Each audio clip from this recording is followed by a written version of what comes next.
Yang pertama, kita akan membahas tentang variabel acak. Nah, suatu variabel disebut acak bila nilai-nilai yang dimiliki merupakan kemungkinan atau kejadian acak. Dalam mendefinisikan suatu fungsi variabel acak, kita harus mampu memetakan suatu kejadian yang terjadi secara tepat ke dalam suatu bilangan real. Untuk lebih mudah memahami mengenai konsep ini, maka perhatikan contoh soal di bawah. Nah, di sini dikatakan 2 bola diambil satu persatu tanpa pengambilan dari satu kantong yang berisi 4 bola putih dan 3 bola hitam. Bila X menyatakan jumlah bola yang putih yang diambil, maka nilai X yang mungkin dari variabel acak X adalah, kita lihat di bawahnya, yaitu nilai X yang mungkin dari variabel acak X dapat disajikan seperti dalam tabel berikut ini. Ruang sampel X. P bernilai 2, PH 1, HP 1, dan HH itu 0. Secara umum, variabel acak biasanya menghubungkan nilai-nilai numerik dengan setiap kemungkinan hasil percobaan, karena nilai-nilai numerik tersebut dapat bersifat diskrit atau hasil perhitungan, dan bersifat kontinu atau hasil pengukuran. Maka, variabel acak dapat dikelompokkan menjadi variabel acak diskrit dan variabel acak kontinu. Variabel digambarkan pada sebuah garis interval akan berupa sederetan titik-titik yang terpisah. Contohnya, jumlah siswa di kelas, jumlah mobil yang melewati jalan bebas hambatan tiap harinya, dan lain sebagainya. Sedangkan untuk variabel acak kontinu adalah variabel acak yang memiliki nilai tak hingga, atau merupakan bilangan-bilangan yang tidak bulat maupun pecah. Variabel acak kontinu, jika digambarkan pada sebuah garis interval, akan berupa sederetan titik yang bersambung membentuk suatu garis lurus.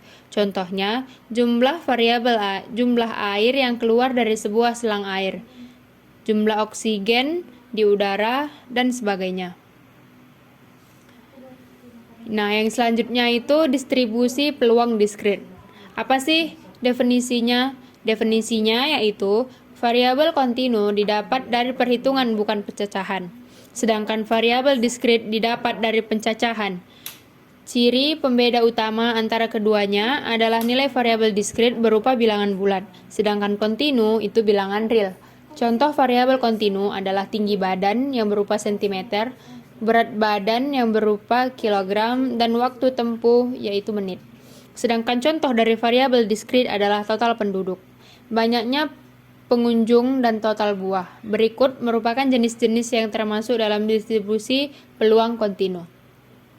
Nah, yang pertama itu distribusi Bernoulli. Distribusi Bernoulli adalah distribusi yang bersumber dari percobaan Bernoulli, yakni suatu percobaan yang menghasilkan dua kemungkinan hasil, sukses dan gagal. Contohnya sederhana, yaitu pelemparan sebuah mata uang logam di mana terdapat dua kemungkinan hasil yang bisa diperoleh dari suatu kali pelemparan, yaitu angka dan gambar. Nah, jenis yang kedua yaitu binomial. Distribusi binomial dapat dikatakan sebagai percobaan Bernoulli yang dilakukan lebih dari satu kali. Secara singkat, pelemparan koin dilakukan satu kali, maka ia termasuk percobaan Bernoulli. Namun, jika pelemparan koin dilakukan 2 kali ataupun lebih, maka dia tidak termasuk dalam percobaan Bernoulli. Maka tidak heran, fungsi peluangnya mirip dengan distribusi Pauli. Bisa dilihat di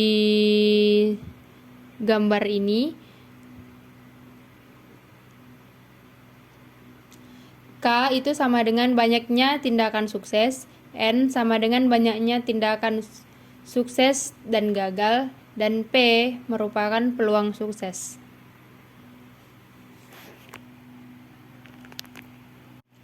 Selanjutnya bisa kita lihat pada gambar yang tertera di layar Anda. Yang ketiga yaitu distribusi Poisson. Distribusi Poisson adalah distribusi nilai-nilai bagi suatu variabel random X atau X diskrit, yaitu banyaknya hasil percobaan yang terjadi dalam suatu interval waktu tertentu atau di suatu daerah tertentu. Distribusi probabilitas diskrit yang menyatakan peluang jumlah peristiwa yang terjadi pada periode waktu tertentu apabila rata-rata kejadian tersebut diketahui dan dalam waktu yang saling bebas sejak kejadian terakhir. Rumus pendekatan peluang Poisson untuk binomial yaitu pendekatan peluang Poisson untuk peluang binomial dilakukan untuk mendekatkan probabilitas dari kelas sukses atau X dari N percobaan binomial dalam situasi di mana N sangat besar dan probabilitas kelas sukses atau P sangat kecil. Aturan yang diikuti oleh kebanyakan ahli statistika adalah bahwa N cukup besar dan P cukup kecil. Jika N adalah 20 atau lebih dari 20 dan P adalah 0,05 atau kurang dari 0,05. Rumus pendekatan adalah sebagai berikut. Bisa Anda lihat yang tertera di dalam layar handphone Anda, di mana di situ E sama dengan 2,71828.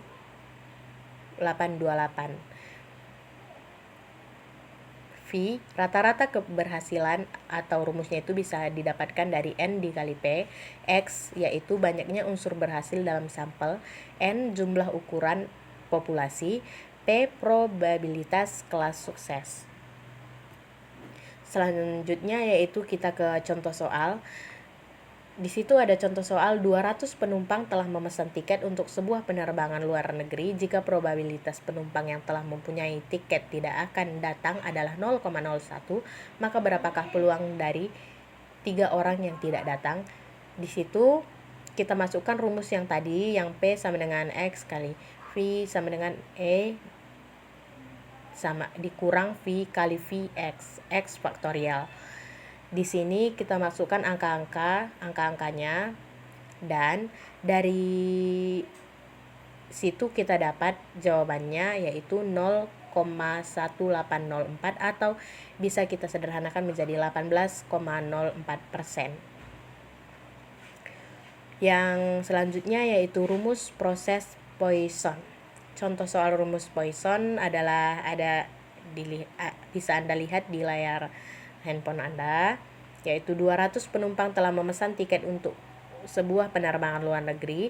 Jika probabilitas penumpang yang telah mempunyai tiket tidak akan datang adalah 0,01, maka berapakah peluang ada 3 orang yang tidak datang? Itu sama kayak yang di atas tadi, contoh soal yang di atas tadi. Bisa Anda lihat kan soalnya sama, jawabannya juga tetap sama, yaitu 18,04 karena mempunyai soal yang sama. Selanjutnya, distribusi hipergeometri.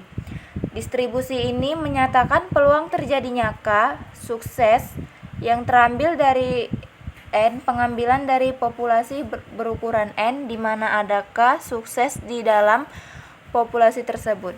Sehingga fungsi peluang untuk distribusi hipergeometri menggunakan konsep kombinasi. Ini rumusnya.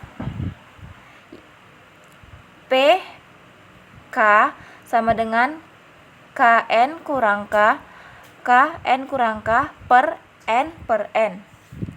Yang K itu banyak sukses dari suatu pengambilan, N itu banyaknya pengambilan, K banyaknya sukses yang berada di populasi, N ukuran populasi.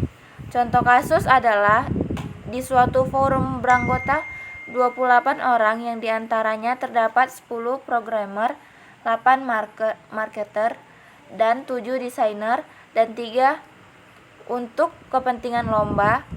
Kemudian 6 orang dipanggil, berapakah peluang yang akan terambil 2 orang analis? Berdasarkan contoh tersebut dapat terlihat bahwa N sama dengan 28, K sama dengan 3, N sama dengan 6, K sama dengan 2. Distribusi hipergeometrik merupakan salah satu distribusi perubahan acak diskrit yang sangat penting. Ahli statis yang menggunakan distribusi hipergeometri untuk melengkapi jenis analisis yang terdapat dibuat dengan menggunakan distribusi binomial. Jadi demikian, distribusi hipergeometrik memiliki karakteristik seperti distribusi hipergeometrik merupakan distribusi diskrit. Setiap hasil terdiri dari keberhasilan untuk kegagalan. Pengambilan sampel atau sampling dilakukan tanpa pengembalian. Populasi N adalah batas dan yang diketahui. Jumlah keberhasilan dalam populasi K diketahui. Berikut adalah definisi yang lebih formal terkait distribusi hipergeometrik.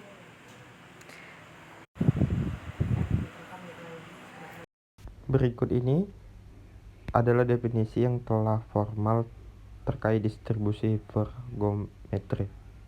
Definisi distribusi peluang perubahan acak hipergeometrik X, yaitu banyaknya sukses dalam sampel acak ukuran N yang diambil dari N beda yang mengandung K bernama sukses dan N keberagaman gagal.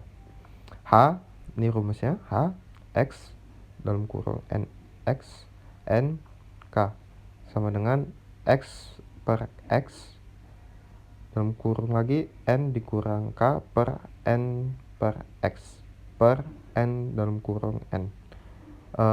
Atau dijadikan sama dengan itu X sama dengan 0 sampai N.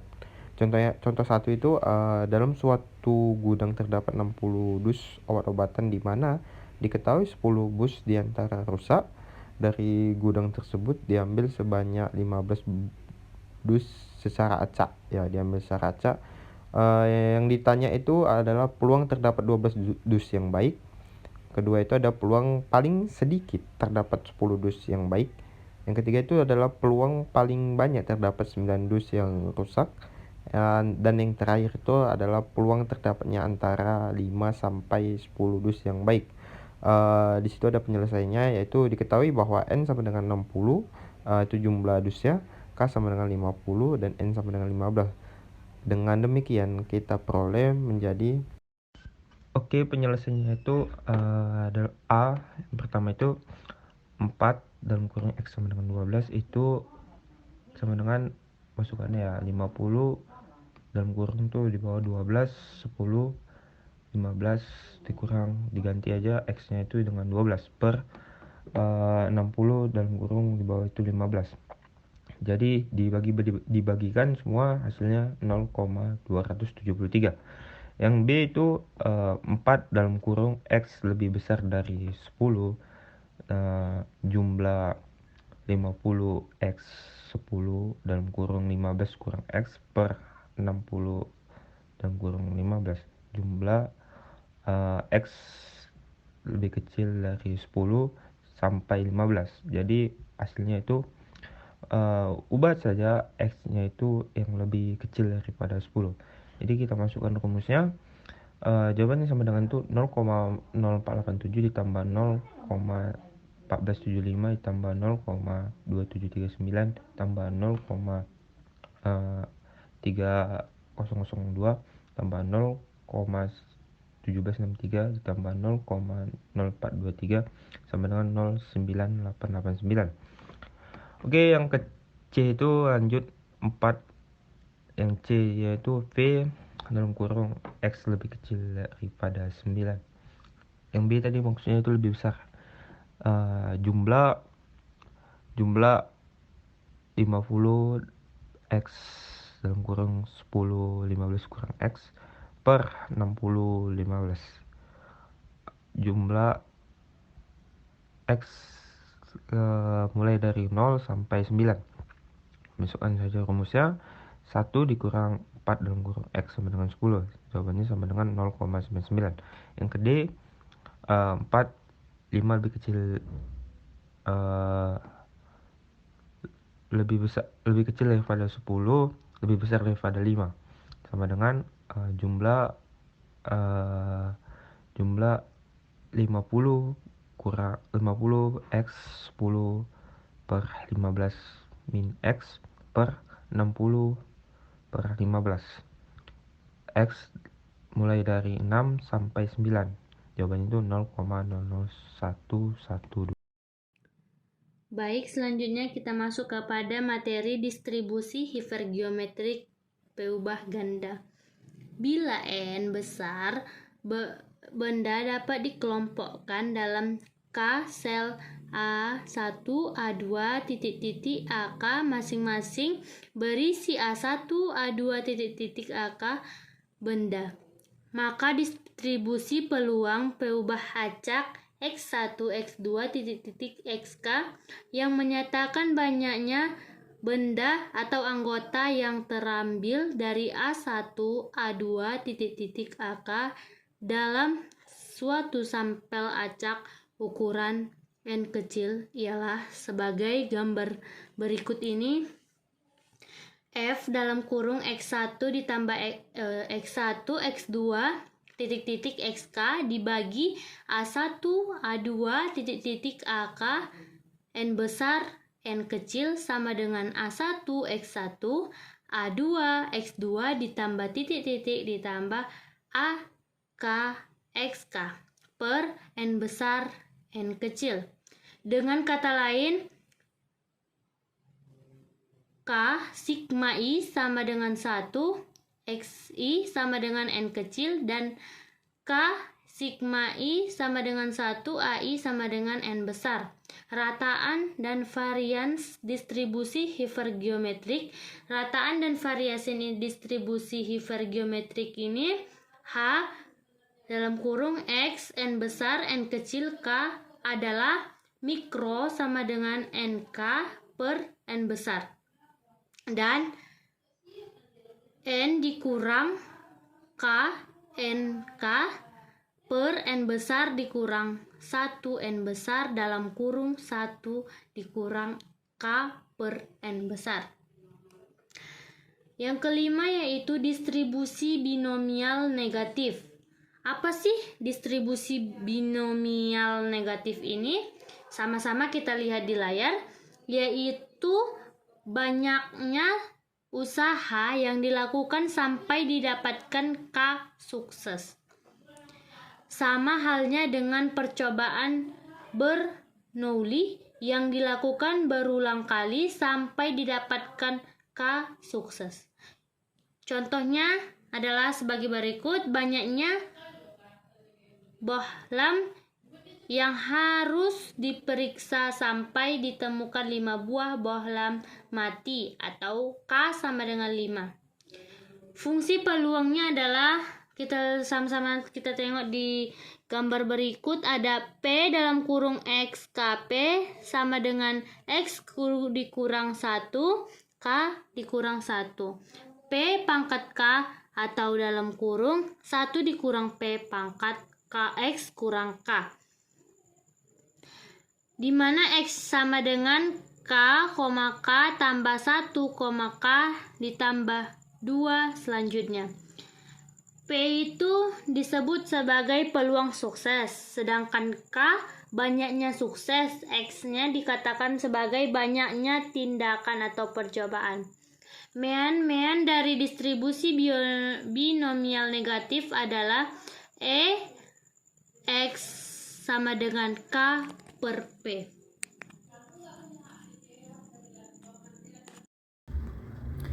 Pembuktiannya itu adalah EX sama dengan jumlah dari X kali Fx untuk nilai X sama dengan K sampai nilai X sama dengan tak terhingga sama dengan sesuai dengan itu X kurang sesuai di bawahnya itu X kurang 1 faktorial per K kurang 1 faktorial dikali X kurang K faktorial P pangkat K dikali 1 kurang P X pangkat X kurang K, di mana di sini langsung jabarkan KX faktorial per K faktorial dikali X kurang K faktorial dikali P pangkat X K tambah 1 per P dikali 1 kurang P pangkat X kurang K, di mana hasilnya itu jawabannya itu K per P. Materi ke-6 yaitu ada distribusi multinom. Percobaan binomial menghasilkan dua kemungkinan hasil, yakni sukses dan gagal. Percobaan binomial akan menjadi percobaan multinomial bila tiap percobaan dapat memberikan lebih dari dua hasil yang mungkin, di mana definisinya sesuai dengan tabel F X1 X2 sampai dengan XK banding P1 P2 sampai dengan PK N sama dengan N X1 X2 sampai dengan XK dikali P1 pangkat X1 P2 pangkat X2 sampai dengan PK pangkat X pangkat K, dengan dalam tabel yaitu adalah Jumlah X faktorial sama dengan N untuk I sama dengan 1 sampai dengan I sama dengan K, dan jumlah P faktorial sama dengan 1 untuk I sama dengan 1 sampai I sama dengan K. Contoh pertama, bila 2 dadu dilantunkan 6 kali, berapa peluang mendapat jumlah 7 atau 11 muncul 2 kali sepasang bilangan yang sama 1 kali dan kombinasi lainnya 3 kali. Pembahasannya, misalnya S1 menyatakan jumlah 7 atau 11 muncul, E2 menyatakan pasangan bilangan sama muncul, E3 menyatakan baik pasangan yang sama maupun jumlah 7 atau 11 tidak muncul. Peluang masing-masing kejadian di atas P1 sama dengan 1/9, P2 sama dengan 1/6, dan P3 sama dengan 11/18. Nilai ini tidak berubah selama ke-6 usaha dilakukan dengan menggunakan distribusi multinomial dengan X1 sama dengan 2, X2 sama dengan 1, dan X3 sama dengan 3, maka diperoleh peluang yang ditanyakan. Di mana dalam tabel itu F peluangnya itu 213, 2/9, 1/6, 11/18 sama 6, dan sama dengan itu adalah 6, 213 nya itu kita faktorialkan, dan 2/9 kuadrat sesuai dengan rumus X2 sama dengan X1 sama dengan 2, 1/6 pangkat 1, 11/18 pangkat 3, di mana hasilnya itu adalah 0,1127.